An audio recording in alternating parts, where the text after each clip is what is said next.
Hi, I'm Todd Wente, and this is the Daily 180. 180 seconds of motivation and inspiration intended to help you take action and improve your life. Again, we are in the office, taking a few minutes to make sure that we get this uploaded for those of you who might be looking for it early. And today we are on episode 159 of the Daily 180, and we're starting a new series. This new series that we're going to be talking about is the series built around the phrase act as if.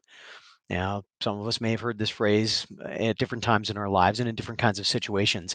When I first heard it, when I was first exposed to this idea, it was during the period of time that I was engaged in my first sales job. I was scared.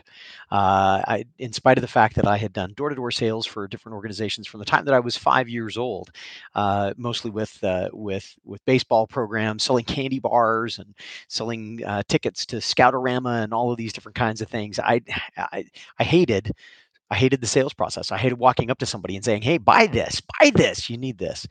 I hated it. I struggled with it. It was really hard. And I remember that the person that I was working with at the time, my mentor for the time, looked at me and said, "Todd, what if you couldn't fail? What would you do if you couldn't fail?" And I said, "Well, if I couldn't fail, I'd do this, I'd do this, I'd do this, the kinds of things that happen." He says, "Great. What if you couldn't fail in the job that we're doing?" I said, "Well, this had happened, this had happened, this had happened." He said, "Todd, why don't you act as if it's impossible to fail?"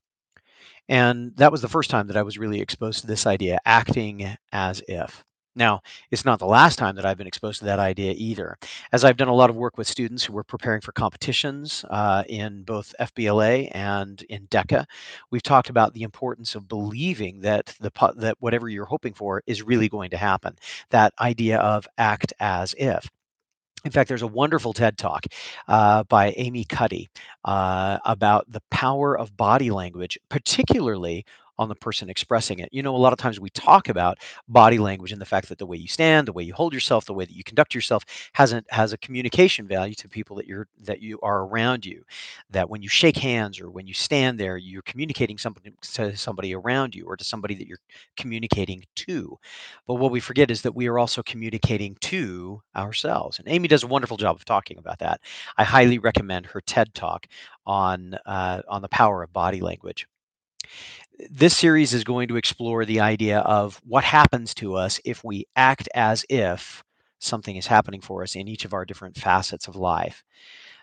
I'm reminded of a quote by William James. Sometimes I whistle because I'm happy, and sometimes I am happy because I whistle. They kind of go hand in hand. And so we're going to be talking about the power of manifesting positive results in our lives by acting as if those results have already come to pass. My name is Todd Wente. This has been the Daily 180. Go forth and conquer. We'll see you next time as we explore the power of acting as if.